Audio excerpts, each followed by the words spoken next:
आजकल मेरा मन अजीब तरह की विक्षिप्त स्थिति में है।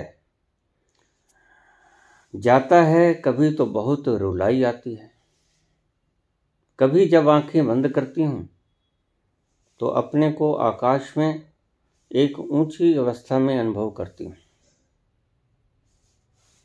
परंतु अंदर एक बेचैनी उभरती है कि ये जो मन शरीर लिपटा हुआ, इसको जल्दी से फाड़ कर नोच कर हटा दूं और उन्मुक्त हो जाऊं।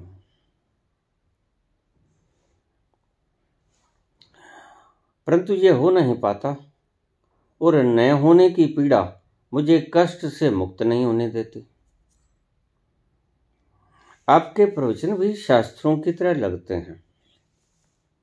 हृदय से सुनती तो हूं, पर आपकी सीधी सादी ये बात कि मन और शरीर तुम नहीं हो, अपने में रहो, यह अपने में रहना इतना सरल नहीं है। ये कौन है जो बेचैन होता है? यदि ये मन है तो इससे चित्त हटाने पर शांति मिल जानी चाहिए, पर नहीं मिलते। यदि ये मन ही बेचैन होता है तो संसार को पाने के लिए तड़पे, परंतु संसार से तो ये भागना चाहता है। ये क्या हो रहा है पता नहीं चलता। क्या होगा? बुद्धि काम नहीं करती। बाहरी संसार से तो विरक्त होकर कमरे में बैठ जाती हूं, पर अंदर उखाड़ पुछाड़ चलती रहती है। मेरी हालत त्रिशंकु जैसी हो रही है। धीरज और शांति अंतर जगत में अनुभव नहीं आते। प्रश्न बड़ा गजब का है। ऐसे प्रश्न कभी कभार आते हैं।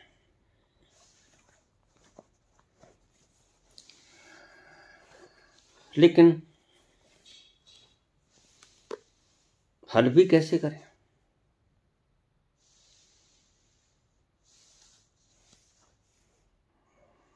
जो रहस्य शब्दों में भी नहीं समाता, उसको बताएं कैसे? बड़ी अजीब हालत है।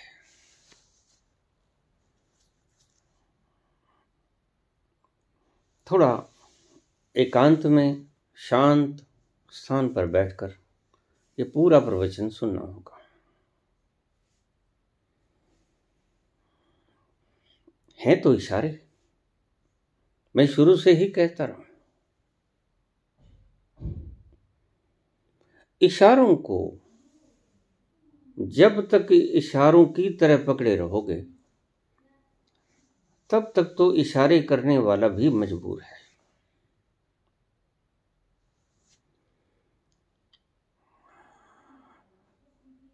कोई सौभाग्यशाली दिन, कोई सौभाग्यशाली घड़ी अगर ऐसी आ जाए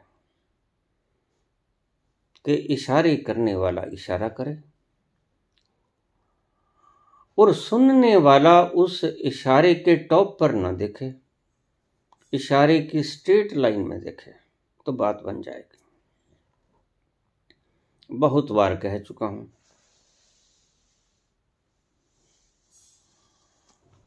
कि वह समझाया नहीं जाता। क्या करें?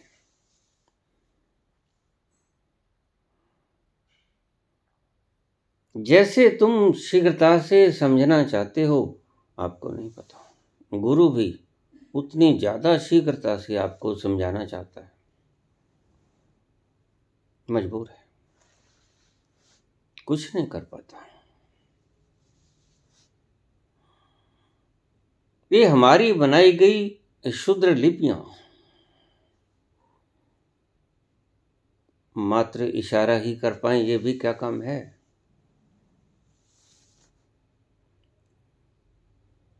तो बोला तो ऐसे ही जाएगा, क्योंकि इशारे तो इशारों की भाषा में ही समझाए जा सकते हैं। और शब्द किसी के भी हों, बुद्ध के हों, कृष्ण के हों, मीरा के हों, शब्द एक दिन शास्त्र बन ही जाते हैं। मैंने जो कल बोला था तुम्हें नहीं पता, वह शास्त्र हो गया।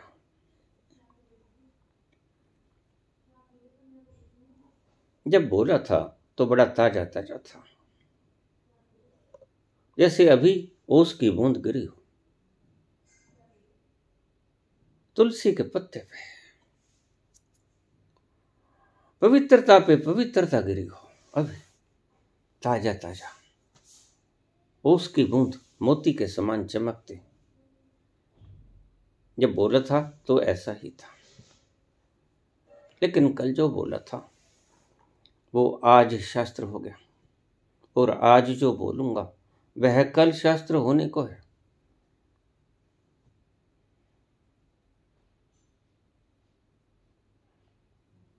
और हम अपने दिमागों में इन शास्त्रों को लिए घूम रहे हैं। शास्त्र किसका है इससे फर्क नहीं पड़ता। शास्त्र एक बोझा है, आपके सिर के ऊपर जो बठलियां रखी है उसमें ईंटें हैं, पत्थर हैं, गारा है, कीचड़ है, मिट्टी का ढेला है, पर्वत है, क्या है पता नहीं, लेकिन इतना तो पक्का है कि भार है, और इस भार को ही हटाना है। सीधे सीधे फलों में बह जाना, सीधे सीधे फलों में, गंगा के बहाव में बह जाना। अभी मुझे बहुत बार बहुत लोगों के फोन आते, बाबा आप बोलना बंद मत कर देना, क्योंकि हमारे पास एक यही धरोहर बची आनंद लेने की। और प्रवचन हो सके तो थोड़ा लंबा कर दिया करो। जितनी देर आप बोलते रहते हो उतनी देर उस मगनता में बड़े आनंद से बहते रहते हैं। एक अद्वितीय लोक में पहुंच ही जाते हैं। ये आपकी वीणा के सरस स्वर पता नहीं किस लोक में ले जाते हैं। बस वही है हमारे पास, और कुछ नहीं। और जैसे ही हम आपके वचनों से धन्यवाद आप कर देते हो,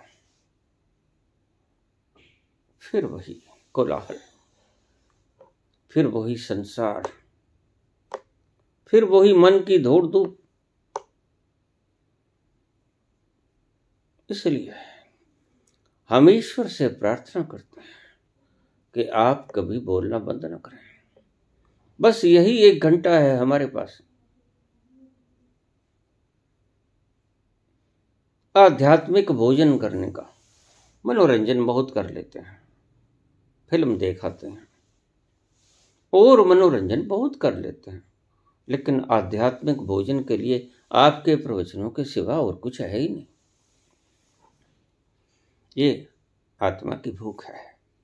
ये भूख भी लगती थी हमें, अब पता लगा। जब ये तृप्तिदायक होती है तब पता चलता है कि ये भूख भी थी। अब इस उत्तर को शांत भाव से सुनने की कृपा करें। सुने, कहां उलझ गए हो मैं जानता हूं, और ये भी शुक्र है कि मैं जानता हूं।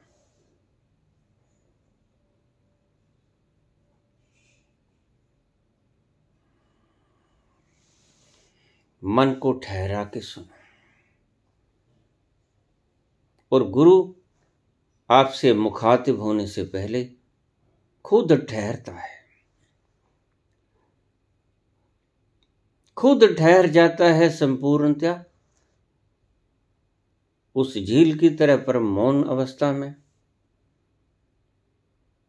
तो फिर आपको ठहराने की चेष्टा करता है। तो ठहर जाओ, सुनो,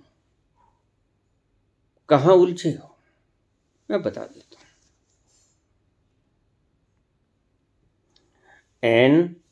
ਐਨ इश्क दे महकमे मैं बढ़िया, अगों इश्क ने मेरी रसाई लुट लई।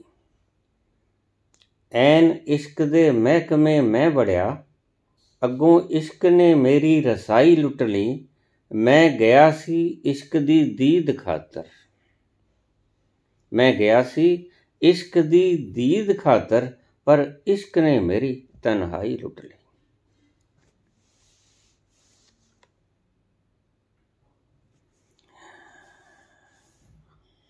इश्क लुटदा पैगंबरां वलियां नूं, इश्क लुटदा पैगंबरां वलियां नूं। कई बादशाहां दी बादशाही लुट लई। तेरा की अजे लुटिया है भुलिया, ऐसे इश्क ने खुदा दी खुदाई लुट लई। तेरा अजे की लुटिया है भुलिया, ऐसे इश्क ने खुदा दी खुदाई लुट ली। ये कौन है जो बेचैन होता है? अगर ये मन होता तो जब मन को चित्त के पर्दे से हटाया जाता है तो बेचैनी हट जाती है। प्रश्न गहरा भी है और मजेदार भी है। ये मन ही है। देखिए, आप एक सिनेमा हॉल में बैठे और आप एक फिल्म देख रहे हैं।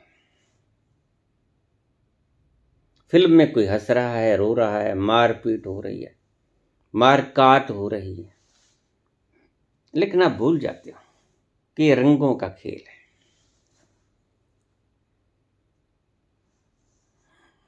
लाल पीली काली पीछे से रोशनी आके पर्दे के ऊपर खेल खेलती है और आपको सच मालूम पड़ता है। रंगों का प्रोजेक्टर भीतर पीछे से आता है। आपने देखा, प्रोजेक्टर सिनेमा हॉल के बिल्कुल पीछे लगा होता है, तो वहां से प्रोजेक्ट करता है फिल्म को और वो जाती हैं स्क्रीन पर, और स्क्रीन की, श्वेत स्क्रीन की आकार को भ्रमित कर देती हैं रंगों में। फिल्म बनकर दिखाई पड़ती हैं आपके रेटिना को और आप उसको सच समझ बैठते हैं। ये पीछे से प्रोजेक्ट किया हुआ रंगों का एक समूह है जिसे आप मन कहते हो। ये है ही नहीं। मन भांपता है कि है, लेकिन वास्तव में ये नहीं है।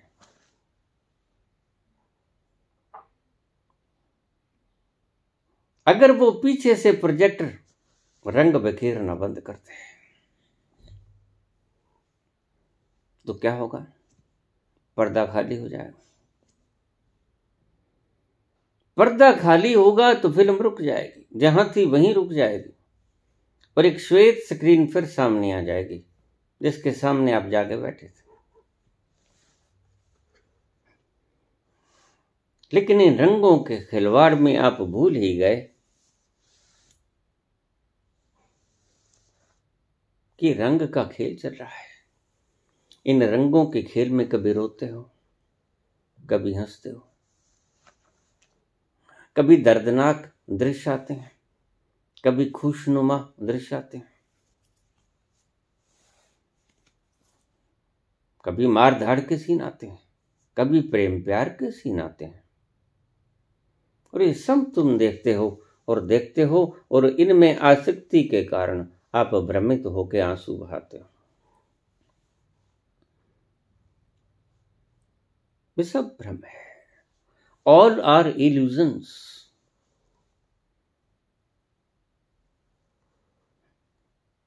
तुम कौन हो, शब्दों में ही समझाना पड़ेगा।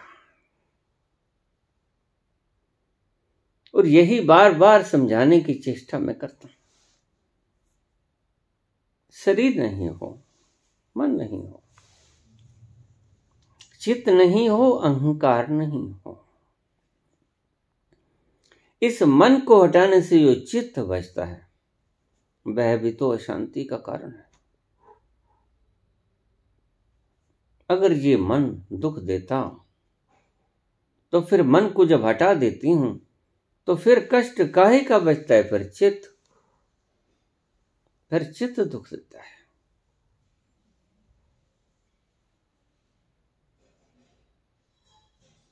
ये चित्त भी तो स्मृतियों से भरा पड़ा है।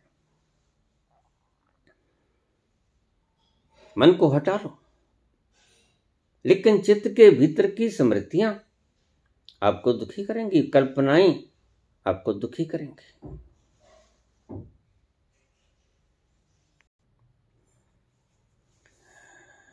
चित्त को हटाने पर शांति मिल जानी चाहिए। मन है तो इससे चित्त हटाने पर शांति मिल जानी चाहिए, पर नहीं मिलती, नहीं मिलेगी। कैसे मिलेगी?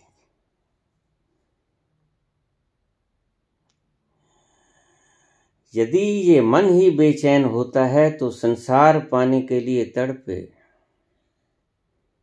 पर संसार से तो ये भागना चाहता है। पता नहीं क्या हो रहा है। यही शब्द है, इसे पकड़ लो। ये आपका कांटा मैंने पकड़ लिया, अब इसे निकालूंगा।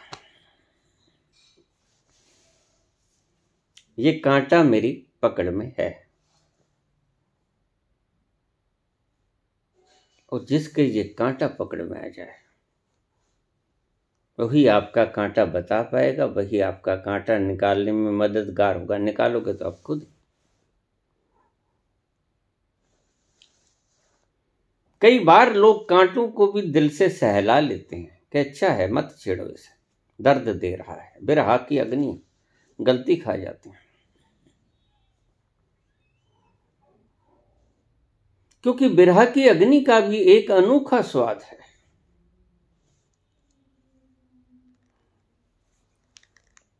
अगर ये मन होता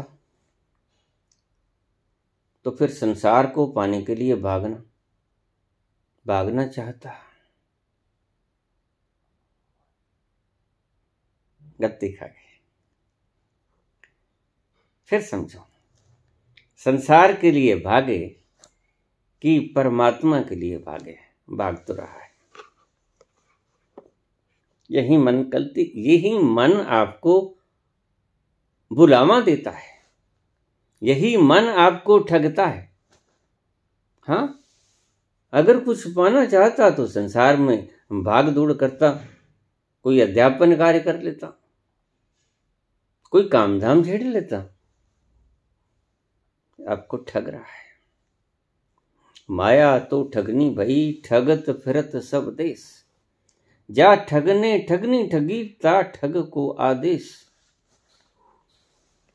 यह मन आपको ठग रहा है कि अगर संसार को पाना चाहता तो संसार को तो छोड़ने की फिराक में हूं, बस यहीं उलझ गए। ये छोड़ने की कामना भी तो कामना ही है। मैं कहता हूं कामना मुक्त हो जाओ। इच्छाएं बहुत है तो रुलाई है। संसार में इच्छाएं बहुत होती हैं, इच्छाएं कम है तो शहनशाही है। अगर संसार की इच्छाओं को छोड़ दिया तो अब शहनशाह हो गए। लेकिन होना चाहते हो खुदा तो तीसरा सूत्र काम आएगा। इच्छाएं बिल्कुल नहीं तो खुदाई है। अब ईश्वर को पाने की इच्छा भी तो त्याग दो। ये भी इच्छा, कांटा तो कांटा ही होता है भाई। वो चाहे बबूल का कांटा हो, चाहे कील का कांटा हो, चाहे शीशे का कांटा हो, कांटा तो कांटा ही होता है। कांटा तो दर्द देगा ही, ये मत पूछो। तुम कहो ये तो बबूल का कांटा है वृक्ष, और ये तो कंच का कांटा है, और ये तो लोहे का कांटा है। नहीं, लेकिन कांटा है, चुभ गया दर्द करेगा, लहू निकलेगा, पीड़ादायक है। कांटा कांटा है।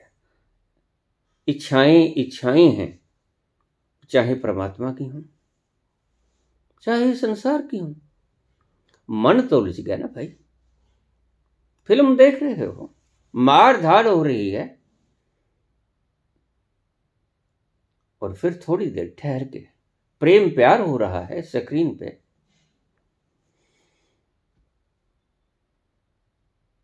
दोनों में से किसे चुनोगे? है तो फिल्म ही ना। प्रोजेक्टर दोनों चीजों को रिफ्लेक्ट करता है, मारधाड़ के सीन भी, प्रेम प्यार के सीन भी, लेकिन है तो रंग ही।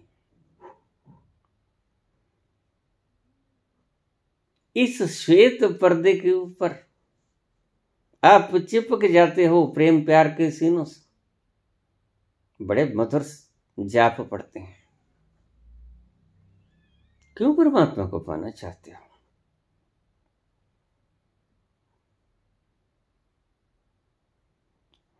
ऐसे इश्क ने खुदा दी खुदाई लुट ली, क्या कहते हैं बुल्ले शाह? इस आलम ने, इस इच्छा ने तुम्हारी खुदाई लूट ली।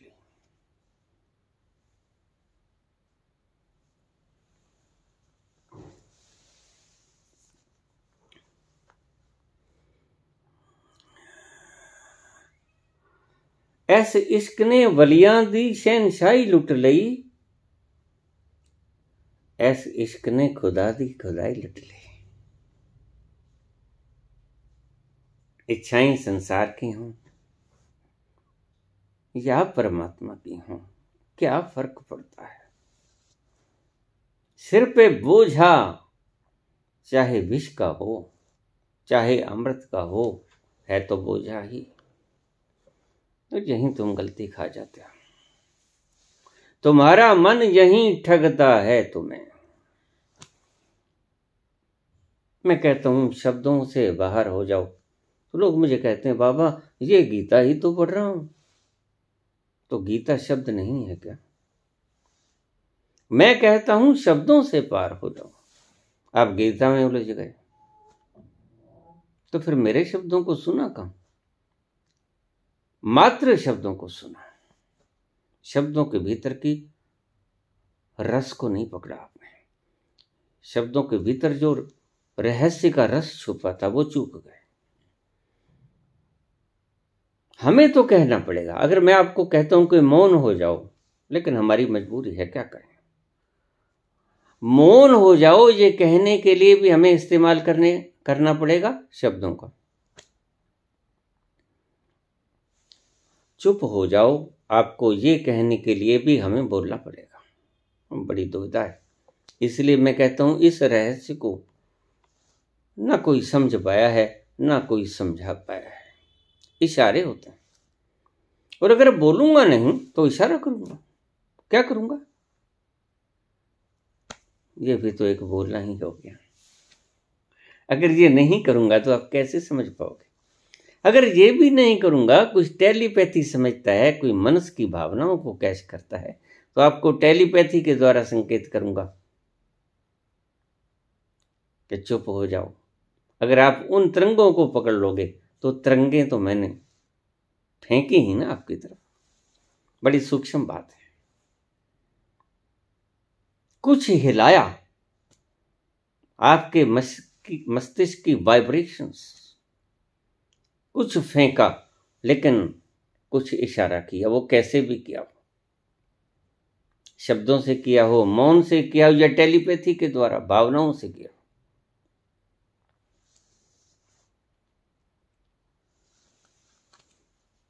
तो पूछा तुमने कि अगर मन मिट जाता तो संसार को ढूंढने का प्रयास करता। भगवान को ढूंढने का प्रयास भी तो संसार ही है। अब ये तुम्हें बड़ा मुश्किल लगेगा, क्योंकि जन्मों जन्मांतरों से लोगों ने हमें समझाया कि नाम जपो, सुमरन करो, उसको याद करो, उसको याद करो। ये हमारे भीतर एक संस्कार बड़ा गहरा हो गया, लेकिन आपको ये नहीं समझाया गया कि ये याद करना भी तो कुछ करना ही है,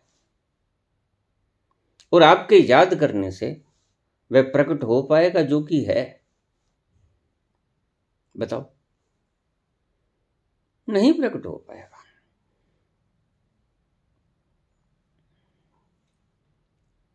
आप जल को याद करके जल की कल्पना को याद कर सकते हो। जल को याद करके जल की ओरिजिनलिटी को आप नहीं देख सकते। वो तो आंखें खोल के ही जल प्रपात के पास जाना होगा, जल के फव्वारे को अवलोकित करना होगा और उसके सुंदर दृश्य को निहारना होगा। स्मरण करने से कभी कोई चीज प्रकट नहीं होती। यह भी एक बड़ी से बड़ी भ्रांति और बड़ी सूक्ष्म है। मैं कहता हूं मौन हो जाओ, शांत हो जाओ, कुछ मत बोलो, शब्दों से पार हो जाओ। कुछ पाने की इच्छा मत करो, क्योंकि कुछ पाने की इच्छा दौड़ है। दादू दूजा को नहीं, दूजी मन की दौड़, दूसरा कोई है नहीं, दूसरी मन की दौड़ है। और कुछ भी पाने की इच्छा दौड़ है, कुछ भी पाने की इच्छा दौड़ है। इसको अंडरलाइन करो, इन शब्दों को आप अंडरलाइन करो। कुछ भी पाने की इच्छा दौड़ है और कुछ भी छोड़ने की इच्छा भी दौड़ है।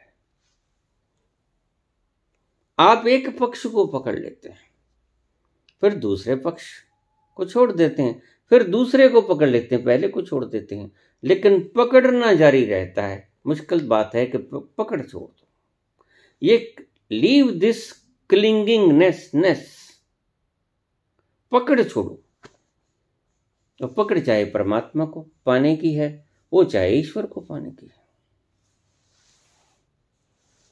तुम्हारी मुट्ठी में कांच है तो भी पकड़ है, मुट्ठी बंदी है। तुम्हारी इच्छा में अगर भगवान है तो वो भी बंधा हुआ है। तुम्हारी मुट्ठी तो बंधी है ना भाई। मैं कहता हूं मुट्ठी खोल दो। जो कुछ पकड़ा हुआ है गिर जाएगा, तुम मुट्ठी को खोलो। जो पकड़ा है गिर जाएगा नीचे, फोर्स ऑफ ग्रेविटेशन उसको खींच लेगा। व्यर्थ की उलझन में उलझा है संसार। एक छोटा सा नुक्ता, अल्फ अल्लाह नाल रत्ता दिल मेरा, बस यहां बात खत्म हो गई।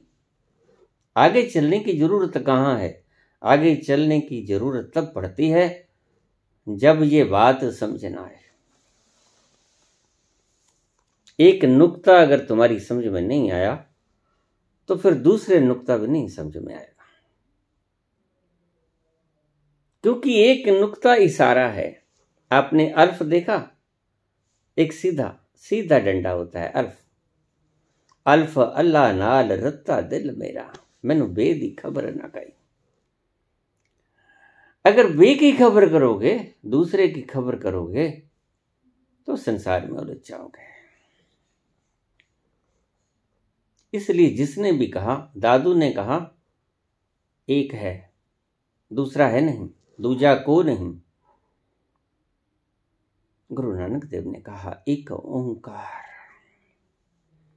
वेदों ने कहा, उपनिषदों ने कहा एको अहम द्वितीयो नास्ति, एक है और एक है, उसको छोड़ दो। एक है उसको पकड़ने की कामना मत करो, क्योंकि वो है।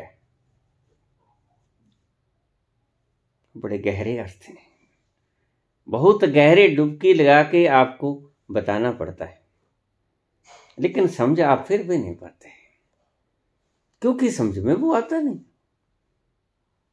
मैं कहता हूं वो एक है, और एक को भी पकड़ने की चेष्टा मत करो, यहीं आप उलझ गए। आप कहते हो संसार, अगर मन संसार में रम ना होता तो फिर संसार की कामना करता, तो कामना ही तो है। प्रभु को, ईश्वर को भी आपने मन का ही एक प्रारूप हिस्सा, अभिन्न अंग बना दिया। मांगना बाकी रहा, भिक्षा पत्र हाथ में ही रहा। पहले द्रव्य मांगते थे, अब भगवान मांगना शुरू कर दिया। पहले भिक्षा मांगते थे, अब शांति मांगनी शुरू कर दी। पहले रोटी मांगते थे, अब आनंद मांगना शुरू कर दिया। पहले खुशी मांगते थे, अब मस्ती मांगनी शुरू कर दी, लेकिन मंगतापन जारी रहा। भिक्षा पत्र हाथ में उठाए रहे। मैं कहता हूं इस भिक्षा पत्र को फेंक दो। आप मुद्दा क्यों नहीं खत्म करते हैं?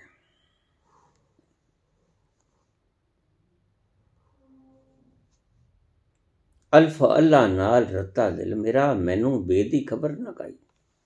अगर बे की खबर में पड़ोगे तो मुश्किलात पैदा होंगी।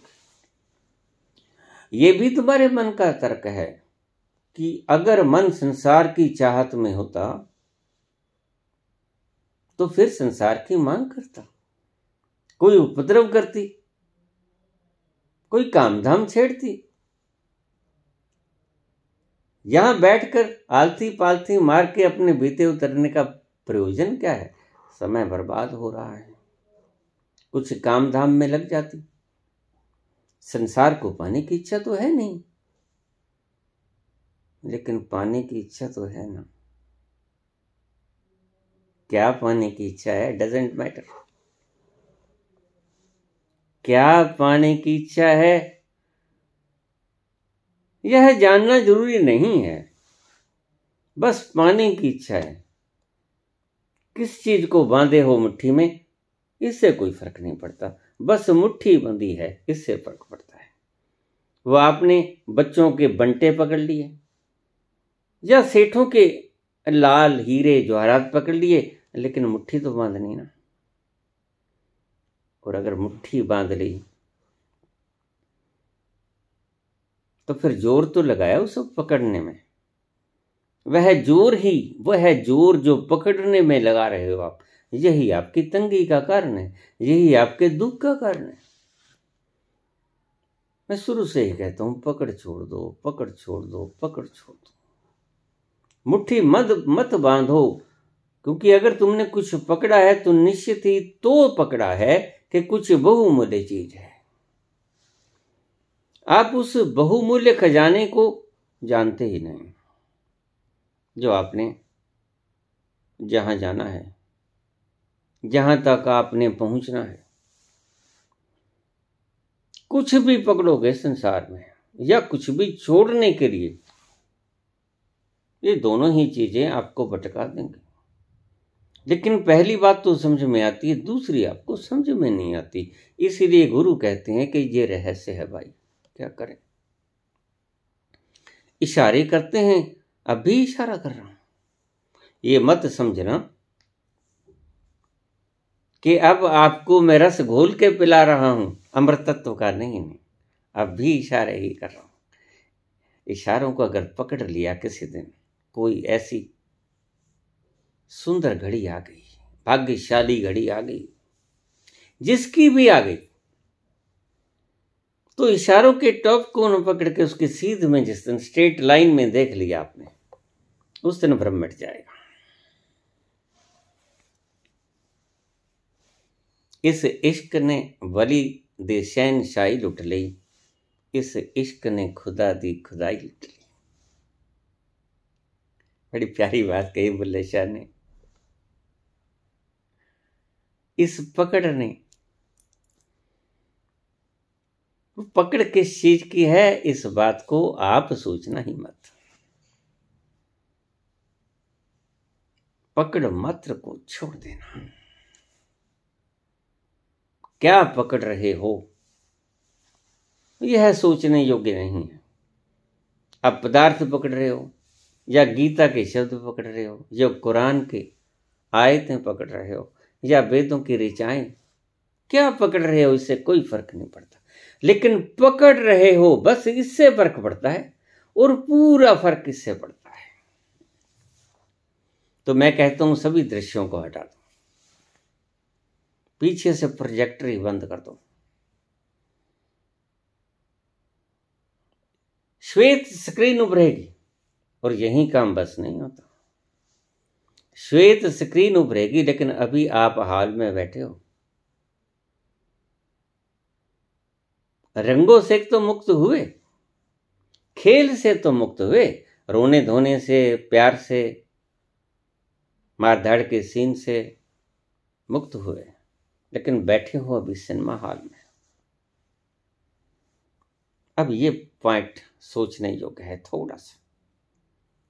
अब यहां से शुरू होती है आध्यात्मिकता। संसार के रंगों को छोड़ दिया, बैठ गए आंख बंद करके। अब घर जाना है, घर ही तो जाओगे। फिल्म के हॉल में आए हो, सिनेमा हॉल में चल के घर से, तो घर ही तो वापस लौटोगे ना। अब घर तक जाना है, कोई इंतजार कर रहा है प्यारा तुम्हारा, आगोश में लेने के लिए बाहें फैलाए। घर जाना है। किसी दुखद घड़ी में घर छोड़ दिया था, संसार की फिल्में देखने के लिए सिनेमा हॉल में बैठ गए। मुसीबत तो यही है, तुम इन फिल्मों को देखना बंद कर देते हो लेकिन सिनेमा हॉल में डटे रहते हो। इस संसार को कमाना तो बंद कर दिया, बिल्कुल ठीक, लेकिन सिनेमा हॉल में उठकर अपने घर तक कब पहुंचोगे? ये आवश्यक कदम है। पहला कदम आवश्यक है, लेकिन दूसरा कदम तो ज्यादा आवश्यक है। जहां जाना है वहां तो न गए, बैठे तो उस भीड़ तंत्र में ही रहे। अब ये भीड़ तंत्र क्या है? संसार की इच्छाओं से विमुक्त मुक्त होके घर में बैठ गए, आंखें बंद कर ली, आंखें मूंद ली, अपने भीतर उतरे। बाहर का भीड़ तंत्र छूटा, अब भीतर का भीड़ तंत्र शुरू हुआ। यादें आएंगी, कल्पनाएं, माना कल्पनाएं बंद हो जाएंगी। भविष्य की कोई कल्पना शेष नहीं रही, लेकिन अतीत की कल्पनाएं शेष हैं।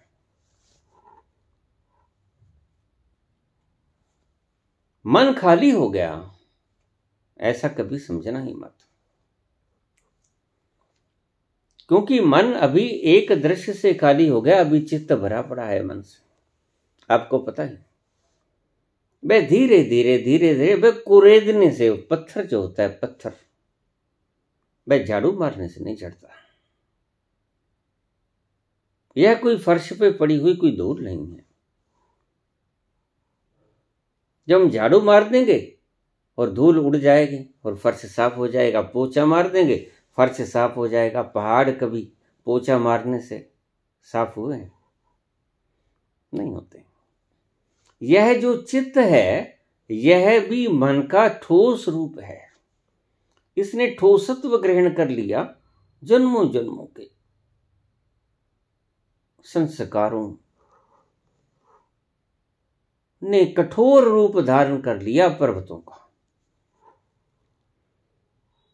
और तुम उसको इतना सहज मत समझना कि फर्श के ऊपर आप पोछा लगा दोगे, पानी बहा दोगे और धूल बह जाएगा। ये तो ठीक, ये तो पहला काम है। फर्श को स्पष्ट, साफ, स्वच्छ करना है, ये पहला काम है। लेकिन अब पत्थर तो बाकी बचाना। ये हिमालय जैसा पत्थर चित्त बनकर अभी बाकी है, इसको सुंदर दृश्य मत समझ लेना।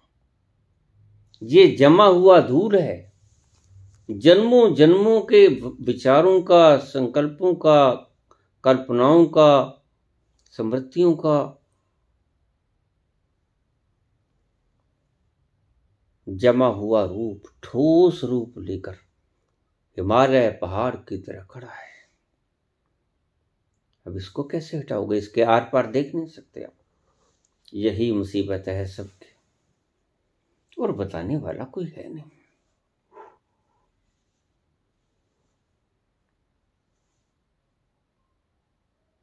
बताने वाला कोई बिरला है और उसको हम सुन नहीं पाते, और सुनते हैं तो उसके शास्त्रों को सुनते हैं जब वो चला जाता है। इसलिए मैं कहता हूं कि संत को उसके जीते जी सुन लेना, और संत को जीते जी सुनोगे तो जो प्रश्न ये पैदा हुआ, ये प्रश्न कभी नहीं पैदा होता था। ये प्रश्न संत को सुनने से पैदा होंगे, क्योंकि संत एक जीवत ज्वाला है। वो आपको जला देगा, लेकिन याद रखना जलाने के पश्चात भी कुछ बचेगा। रस्सी जल जाती है लेकिन कुछ बचता है। एक राख बचती है, वो राख भी आपको दर्द देगी, दुख देगी। सही तो ये राख ही दुख देगी। अब हिमालय के पार कैसे देख पाओगे? बड़ा मुश्किल है। यह चित्त की पारदर्शिता न बन पाएगा। हिमालय से परे क्या है यह आप देख नहीं पाओगे। यह चित्त आपको उलझाए रखता है अपना स्वभाव देखने के लिए। यह अपारदर्शी है, पारदर्शी नहीं। यह कोई कांच का टुकड़ा नहीं है, यह हिमालय पर्वत की ठोसत्व श्रृंखला है, और इसके पार झांका नहीं जा सकता। और आप इसी कोशिश में हो कि अगर संसार को छोड़ दिया तो सामने जो पहाड़ है उसको आप मनोरम दृश्य की तरह देखने लग जाते हो। यही गलती खा जाते हो। इसलिए बाबा ने कहा कि कोटिन में कोई एक चलत है, कोटिन चलत एक पहुंचत है। आप इन पहाड़ों के मनोरम दृश्यों को देखने के लिए हिल स्टेशन की यात्रा करते हैं। मनोरम दृश्य हैं, लेकिन कभी इन्हें ऑब्स्टेकल की तरह आपने देखा ही नहीं कि ये परे का दृश्य देखने को असमर्थ बनाते हैं। इस पहाड़ के परे क्या है देखना तुमने ये है, और चित्त तुम्हारा हिमालय पहाड़ की तरह है। अब ये चित्त में जो धूल जमी है, जो जम जम कर इतनी ठोस हो गई है, इतनी ठोस हो गई है कि अब इसके आर पार दिखता भी नहीं। इतना ठोस और इतना विशाल आकृति का यह पत्थर अपने आर पार झांकने नहीं देता तुम्हें। वहां मुश्किलात कर, सारी मुश्किलात, मानवता की सारी मुश्किलात चित्त के पार जाने की है। और बहुत मुश्किल तो तब पेश आती है जब लोग चित्त को ही परमात्मा समझने लग जाते हैं। चित्त का अर्थ करते हैं शाब्दिक चेतन, या मुश्किल खड़ी होती है। ऋषि तो चार्वाक भी था जिसने कहा ऋणम कृत्वा घृतम पिबेत यदा जीवेत सुखी जीवेत। ऋषि तो वो भी था। और अक्सर आज जब सुख मिलता नहीं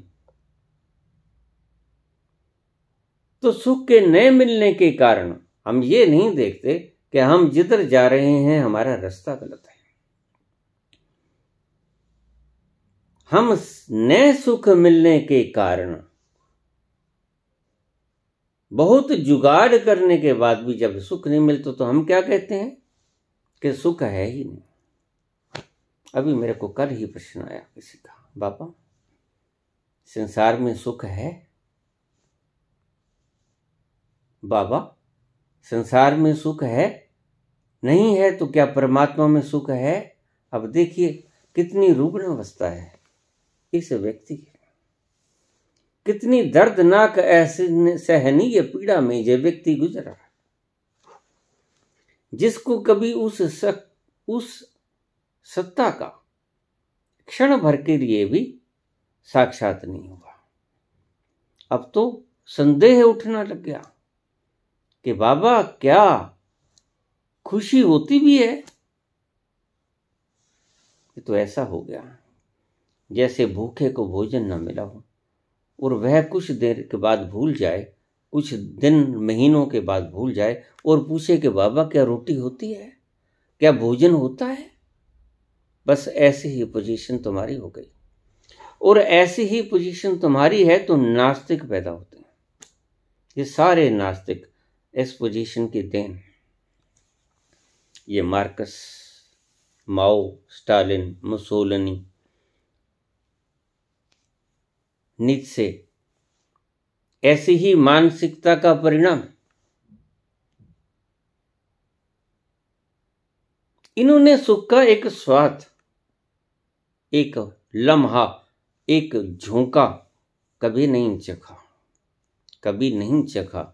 इसलिए चखा नहीं तो अनुभव नहीं, अनुभव नहीं तो ये कहते हैं ही नहीं। नास्तिकता यूं ही नहीं फैली है। नास्तिकता किसी ठोस कारण से फैली है, और ठोस कारण यह है कि आपको उस सुख का एक पल मात्र भी कभी नसीब नहीं हुआ। यही मुश्किलात है। तभी मैं बार बार कहता हूं कि काश आपको एक झलक मिल जाए उस सतोरी की। हाँ, सुख होता है, उससे पहले सुख बुख नहीं होता है। तुम लाख चिल्लाए जाओ, लाख वीडियो सुने जाओ, किसी की भी सुने जाओ, सतोरी की झलक अगर एक बार मिल जाए तो विश्वास हो जाता है। और विश्वास मानसिक नहीं, बौद्धिक स्तर पे विश्वास नहीं, अनुभव के स्तर पे, जिसे मैं श्रद्धा कहता हूं। वह उस अनुभव से, साक्षात अनुभव से ही पैदा होगी श्रद्धा। और अनुभव आपको कभी हुआ नहीं, बड़ी मुश्किलात पैदा होती है। सारा संसार आज नास्तिक बन के रह गया, और अगर नास्तिक बन के रह गया तो ये लोग मुझे पूछते हैं कि इतनी भीड़ बाबा, ये पैसे के पीछे लोग दौड़े चले जाते हैं, कारण? मैंने कहा अकारण नहीं है, कारण तो है ही। कारण है कि इस चमक से बड़ी चमक उन्हें दिखाई नहीं पड़ी। ग्लिटर तो था लेकिन गोल्ड नहीं था। All that glitter are not gold. चमक तो है, सोना नहीं है। खुशी तो है, क्षणिक है, लेकिन अखंड नहीं है। और यह अखंड खुशी नहीं है। अखंड खुशी न मिलने के कारण नास्तिकता पैदा हुई, और इसका कारण बिल्कुल ठीक है। इसलिए नास्तिक लोगों को मैं सलाम करता हूं, जो कम से कम ईमानदार तो हैं कि ईश्वर होता नहीं। उनको मेरा सलाम। इतने ईमानदार तो हैं कि ईश्वर होता नहीं, इसका मतलब साफ है, वो खुशी अखंड खुशी होती ही नहीं। अखंड खुशी नहीं होती तो फिर क्या करोगे? ऋणम कृत्वा अघृतम लेत यदा जीवेत सुखी जीवेत भस्म भूतस्य देहस्य पुनर्आगमनम कुतः।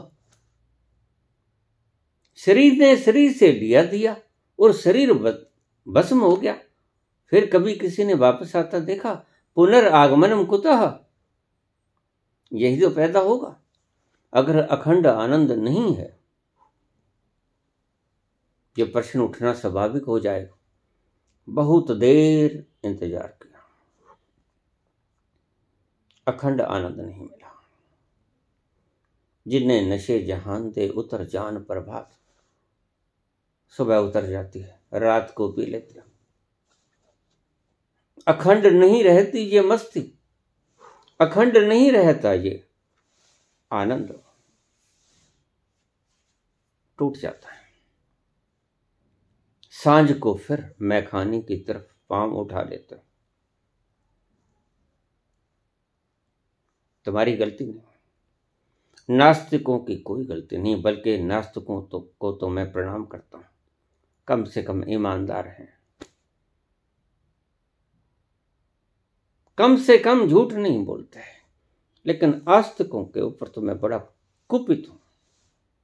देखा नहीं, झलक भी नहीं देखी, और कहते हैं ईश्वर है। सिजदे कर दिया घिस गए मत्थे, मत्थे घसा लेते हो।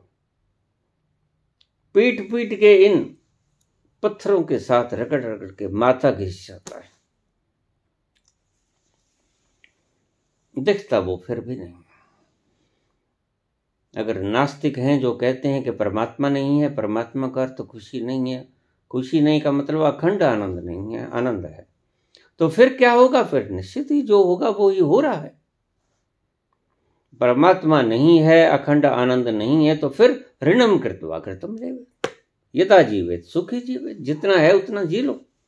और इससे ही इस्लाम की धारणा पैदा हुई, इससे ही ईसाइयत की धारणा पैदा हुई। बड़े गहरे से उठी बात है। बस एक जन्म है, बस एक जन्म है, इसके कहने का दूसरा अर्थ क्या है? क्या है? इसके कहने का दूसरा अर्थ है चार वाक। एक ही जन्म है, भस्मभूतस्य देहस्य पुनरागमनम कुतः। यह देह एक है, एक ही शरीर है, मिले। दूसरा ना कोई पुनर्जन्म है, ना कोई पिछला जन्म था, बस यही जन्म है। इससे ऐसी धारणाएं पैदा होती हैं। लेकिन आपको पता नहीं कि ये धर्म बुनियादी रूप से क्या कहा गया था और बना के लिया गया। कहा कुछ और गया था। पहले आप इस धारणा को ठीक से समझिए।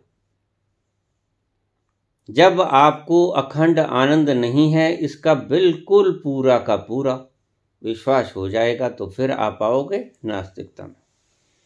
फिर आप आओगे नास्तिकता में तो क्या बचेगा? फिर बचेगा संसार। फिर भागो, जोड़ो, क्योंकि यही काम आएगा। अगर अखंड आनंद नहीं है तो फिर जो है उसको इकट्ठा कर लो। क्षणिक आनंद है, उसके साधन जुटा लो, पैसा इकट्ठा कर लो, जमीन जायदादें खरीद लो, वो अखंड आनंद तो है नहीं। समझे बात में? कहां अड़ता है पॉइंट आके।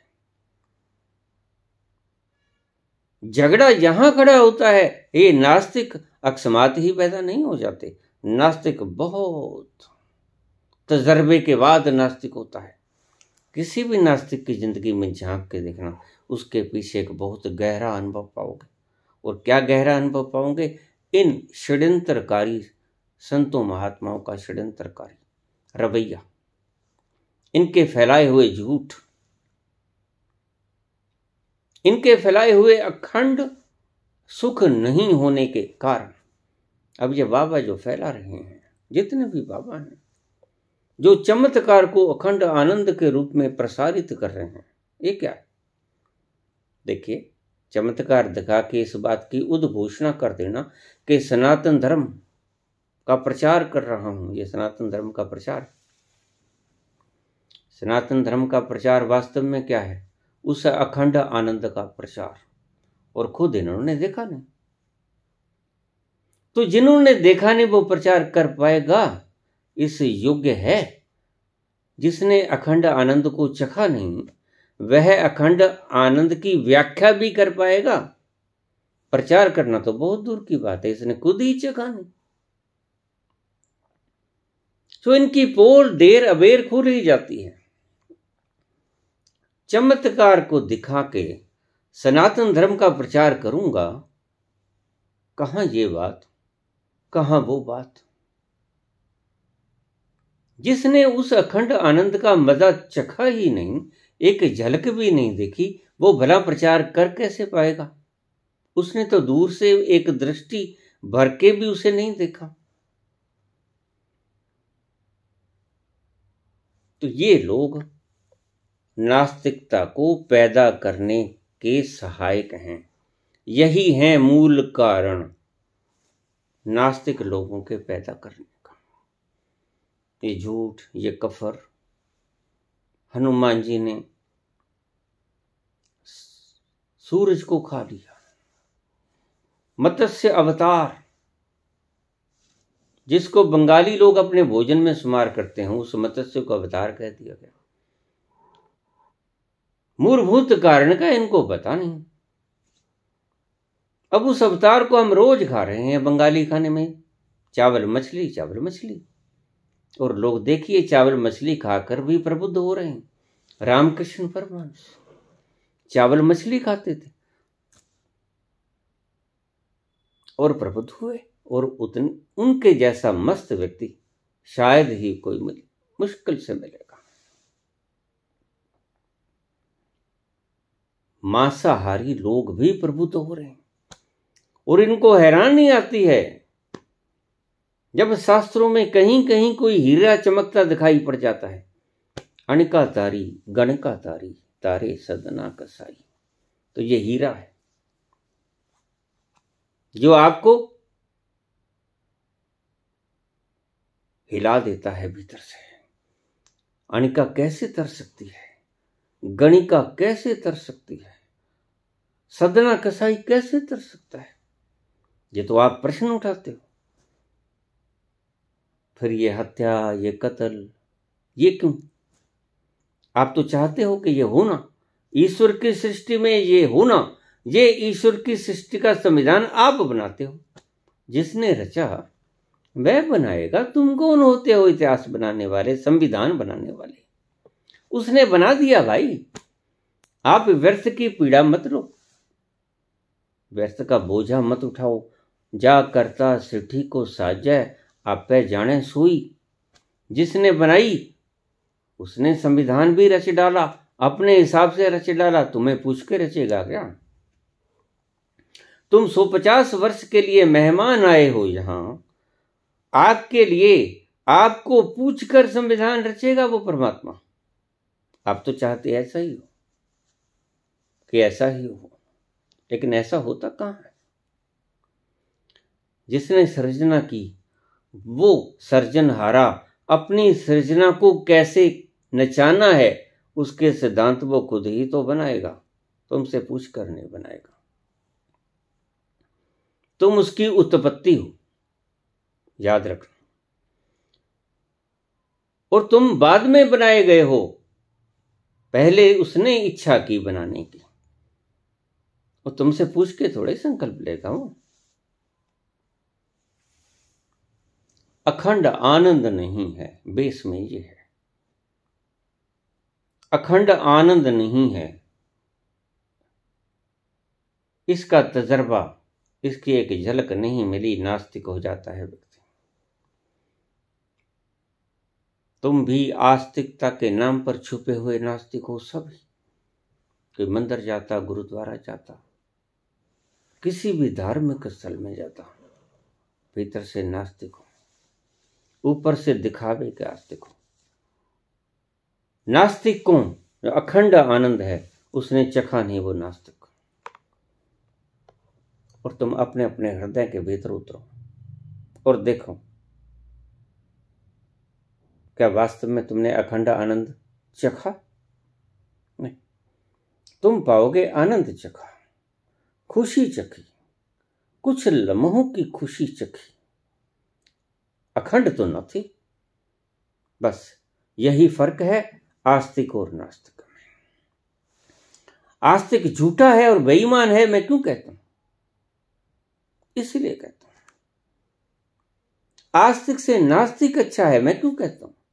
कि नास्तिक ने जो जाना, जैसा जाना वैसा वैसा बता दिया। आस्तिक ने जैसा नहीं जाना, कभी भी नहीं जाना, वैसा प्रचार कर रहा है। और आस्तिक आप तथा कथित आस्तिकों को उस अखंड आनंद के बारे में प्रचार कर रहा है। ये झूठे आस्तिकता की निशानी।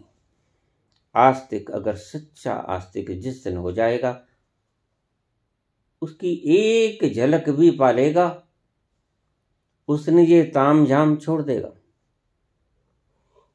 बाज आए इस मोहब्बत से उठा लो पांदान अपना। हुस्न ये इकट्ठ ये समूह ये सब छोड़ देगा। आपको पता नहीं इस चीज का।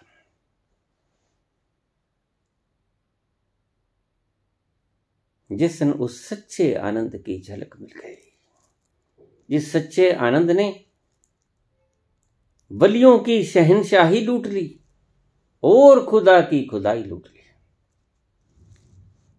वो सच्चा इश्क है।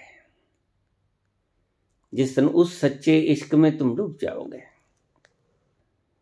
उस दिन तुम ना बचोगे, याद रखना। और जब तुम ना बचोगे तो समझाएगा कौन? कोई नहीं समझाएगा। फिर तुम्हारे इंस्ट्रूमेंट्स का सहारा लेकर वो ही समझाएगा। तुम्हारे होते हुए तुम ना समझा पाओगे, और तुम्हारे होते हुए तुम उसे अनुभव भी ना कर पाओगे। ये भी बात समझ लेना। तुम्हारे होते हुए तुम उसे अनुभव भी ना कर पाओगे। और ये परमात्मा को तो पाना चाहता हूं, संसार को छोड़ दिया, ये तुम्हारे होने का सबूत दे रहा है। अभी तुम हो क्योंकि कुछ पाना चाहते हो। अगर कुछ पाना चाहते हो तो इट मीन्स यू आर। और तुमने अपना आपा जब तक नहीं खोया, तब तक वो ना मिलेगा जिसको ढूंढ रहे हैं। मैंने बहुत बार कहा, सुना तो बहुत बार होगा, मैंने तो पूरे का पूरा शास्त्र बोल दिया। एक भी वीडियो को अगर बिल्कुल गौर से सुन लो तो मैंने स्पष्ट रूप से जो कहा है उसका एक अर्थ ही आपको पहुंचाने में काफी से ज्यादा है। More than sufficient. क्या कहा मैंने? याद करो, मेरी पुरानी वीडियोस को थोड़ा सा खोलो। मैंने कहा he is not only unknown but also unknowable. और मैं यहीं पे आके खत्म नहीं हुआ। ये तो साइंस भी बोली, एल्बर्ट आइंस्टीन भी बोला कि वो मात्र जाना नहीं गया, ऐसा नहीं है, वो जाना जा ही नहीं सकेगा, ऐसा है। लेकिन यहां तक तो साइंस ने भी बोला, लेकिन मैंने उससे एक शब्द आगे बोला, वो जाना तो नहीं जा सकता, उसमें विलीन तो हुआ जा सकता है ना। उसमें विलीन होकर उसका स्वाद तो चखा जा सकता है। बस उसके स्वाद को जिसने चख लिया, उसने ही अखंड आनंद का मजा चख लिया। और तुम्हारे रहते ये संभव नहीं है। You will have to go. तुम्हें कृपा करनी होगी स्वयं पर। तुम स्वयं ही स्वयं के कृपा करने में बाधा उत्पन्न हो। तुम स्वयं ही स्वयं के ऊपर कृपा करो। तुम हटो तो ये पत्थर हट जाएगा, हिमालय। और हिमालय हट गया तो दूर ट्रांसपेरेंट जरूरत ही नहीं, फिर शीशा भी ना बचेगा। फिर तो तुम्हारी आंखें आर पार देखने में समर्थ हो जाएंगी। समझ आ रहा है? आने वाली बातें नहीं है, लेकिन धन्यभागी हो अगर कुछ इशारों की स्ट्रेट लाइन कभी झांक लो तो। शब्दों में आता नहीं, मैंने पहले से ही बोला। जाना नहीं जाता, जाना नहीं जा सकेगा तो फिर समझाया कैसे जा सकेगा? समझाने से पहले तो जानना जरूरी है ना। और समझाया भी नहीं जा सकता और जाना भी नहीं जा सकता, लेकिन विलीन तो हुआ जा सकता है, उसका स्वाद तो लिया जा सकता है, उसमें गोते तो खाए जा सकते हैं, उसमें डूबा तो जा सकता है। तो डूब ही जाओ, और जब डूब जाओगे तो तुम ना बचोगे। कहीं कोई कांटा है जो तुम्हें स्वयं के खोने में बाधा बन रहा है, उसको ढूंढो। मात्र आंखें बंद करके मत बैठो, ढूंढो उस कांटे को जो इस दर्द का कारण बन रहा है। मैं मरीजे इश्क हूं, मेरी दवा पर्दे में कर। तुम पर्दे में बैठ जाओ अकेले और कांटा ढूंढो, दर्द कहां हो रहा है। अवश्य ही कोई कांटा छुपा होगा जहां दर्द हो रहा है। उस कांटे को दूसरे कांटे से खींच लो, फेंक दो, दर्द मिट जाएगा पक्का। तुम कहते कागज की लेखी, मेरे शास्त्र तुम्हें ना बता पाएंगे।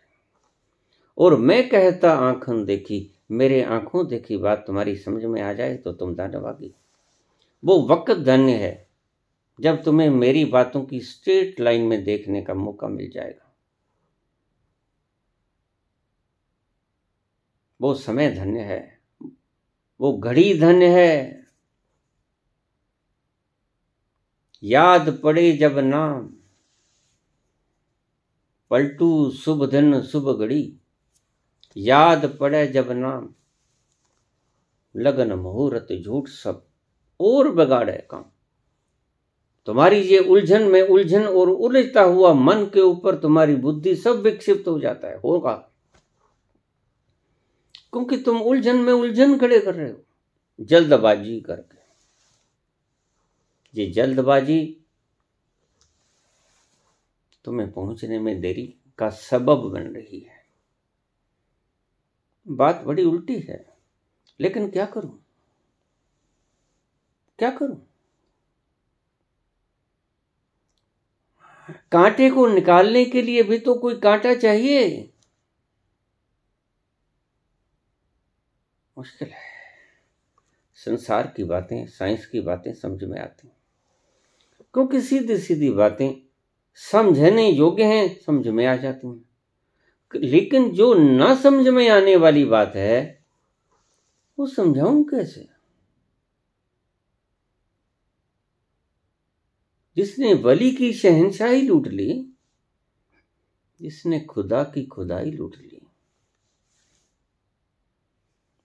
खुद लुट जाओ पहले। महज बैठे ही मत रहो, कांटा ढूंढो कहां है, और उस कांटे को दूसरे कांटे से निकाल फेंको। बात बन गई। बात तो सिर्फ इतनी सी ही है।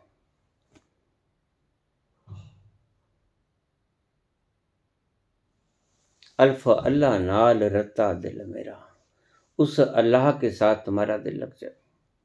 और कैसे संभव होगा जब ये हिमालय जो सामने खड़ा है ये हट जाए। निर्मल मन, मन सोई मोही पावा। ये मल कुछ और नहीं है, ये वही है जिसे मैं कह रहा हूं। हिमालय तुम्हारा होना ही मल है, तुम्हारा न होना ही निर्मलता है। कबीरा मन निर्मल भयो जूं गंगा को नीर। यह मल है क्या? तुम्हारा होना। तुम्हारा होना मल है और तुम्हारा चले जाना निर्मल है। तो तुम किसको? तुम एक भ्रम हो, इस भ्रम को हटाओ। You are just a illusion. इस इल्यूजन को हटा दो। इल्यूजन से परे फिर पाओगे कि आप स्वयं विराजमान हो उस गद्दी पर, उस अखंड आनंद की गद्दी पर आप आसीन हो स्वयं ही। बड़ा टेढ़ा मसला है, क्या करें। शास्त्र भरे पड़े। इतने शास्त्र इसीलिए भरे गए समझाने की कोशिश में जो समझाया नहीं जा सकता, बताने की कोशिश में जो बताया नहीं जा सकता, बोलने की कोशिश में जिसको बोला नहीं जा सकता, क्या किया जाए?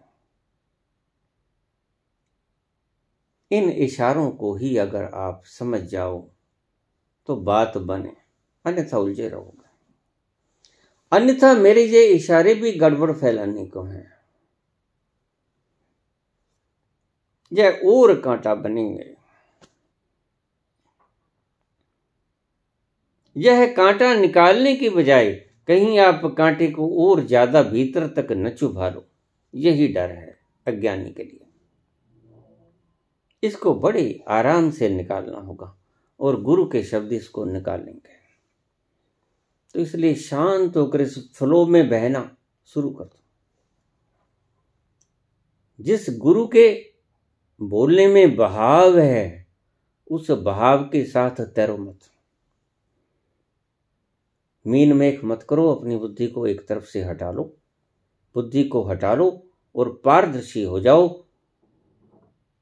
और गुरु का प्रकाश आपके भीतर रोशनाई कर देगा। गुरु ही निकालेगा इस कांटे को। आपने क्या करना है? आपने कुछ नहीं करना है, आपने मात्र शांत होकर बैठ जाना है, सिर्फ सुनना है, उस फ्लो में बहना है। उस बहते हुए वेग में गुरु एक बहती हुई धारा है, जो आपको, अगर आप उसमें छलांग ले लोगे तो आपको भी साथ ही बहाना शुरू कर देगा। आपको छलांग लेनी आनी चाहिए, लेकिन मुश्किल ये पैदा होती है कि आप छलांग भर नहीं ले सकते हो, डर जाते हो। यही कबीर ने कहा, जिन खोजा तिन पाया। जिन्होंने छलांग ली वो पा गए। गहरे पानी बैठ, गहरे पानी को देखकर मैं वपरा बूढ़न डरा, मैं बेचारा बूढ़ा डरपोक डरता रहा, गयो किनारे बैठ, किनारे के ऊपर बैठ गया। छलांग लेनी पड़ेगी। You will have to be courageous. तुम्हें साहसी होना पड़ेगा। ऐसे बातों से बात ना बनेगी। ये मन बड़ा शरारती है। मन तरह तरह के उपद्रव खड़ा करेगा, मन तरह तरह के प्रश्न पे प्रश्न खड़े करेगा। मैं जवाब दूंगा तो मेरे जवाब में भी एक जवाब में आप 100 प्रश्न और निकाल लेगा मन। यही विडंबना है, यही मुश्किलात पैदा होती है। आपके शब्दों के प्रश्नों के जवाब देने में मैं जो जवाब दूंगा, उसमें से भी आप 1000 प्रश्न खड़े कर लोगे। ये मन की शरारत है, इस मन को ही हटा दो। आप महज फ्लो के अंदर बहो। वक्त लग सकता है और वक्त नहीं भी लग सकता है, दोनों ही बात। वक्त लग सकता है क्योंकि शायद आप बहाव में पूरी तरह से ना बहो, तो वक्त लग जाएगा। और वक्त नहीं भी लग सकता है, शायद ईश्वर आप पर कृपा करे। नदरी मोक्ष द्वार, ईश्वर की कृपा हो जाए और आपको मोक्ष का द्वार मिल जाए। आप गुरु की बहती हुई धारा में पूरी तरह छलांग ले लो और छोड़ दो अपने आप। और जैसे ही आपने पूर्णतः छोड़ा इस बहती हुई धारा में अपने आप को, तो फिर मेरी दृष्टि में दूर नहीं मंजिल। जिसे खोज रहे थे वो तो तुम आप ही हो। गुरु की बहती हुई धारा में छलांग लो, बस इतना सा काम कर लो, इतना साहस जुटा लो। और फिर दूसरा साहस क्या जुटाओ कि गुरु की बहती धारा में तैरने का प्रयास मत करो। कृपा करो, अपने ऊपर ही कृपा करो। पहला छलांग ले लो, इतने करेजियस बनो। दूसरा, उस धारा में, बहती हुई धारा में तैरने की चेष्टा मत करो। हाथ पांव अपनी तरफ से मत हिलाओ। गुरु की धारा जिधर ले जाए उधर ले जाए, इस बहाव में बह जाओ। मेरी दृष्टि में मंजिल दूर नहीं है। मंजिल दूर नहीं है ये कहना भी गलत है, मंजिल तो आ गई। जिस घड़ी आपने पूर्णता से बहने का निश्चय कर लिया, बस यही मुश्किल है। मानव की यही, मानव मात्र की यही मुश्किल है कि वो धारा के साथ बह भी जाता है तो थोड़ा थोड़ा थोड़ा थोड़ा किस्तों पूर्ण कभी नहीं बहता। जिस घड़ी आप 100% बह लिए, जिस घड़ी आप 100% बह लिए, तो फिर मंजिल दूर कहां, फिर ठीक लगा है, फिर उपनिषद के वचन बिल्कुल उभर जाएंगे। सत्य हो के वह दूर से दूर है और पास से पास है। अगर तैरने का प्रयास करोगे तो वह दूर से दूर है। अगर बहने के प्रयास भी बंद कर दोगे, बहोगे सिर्फ, तो वह पास से पास है। और पास से पास का मतलब तुम ही हो। धन्यवाद।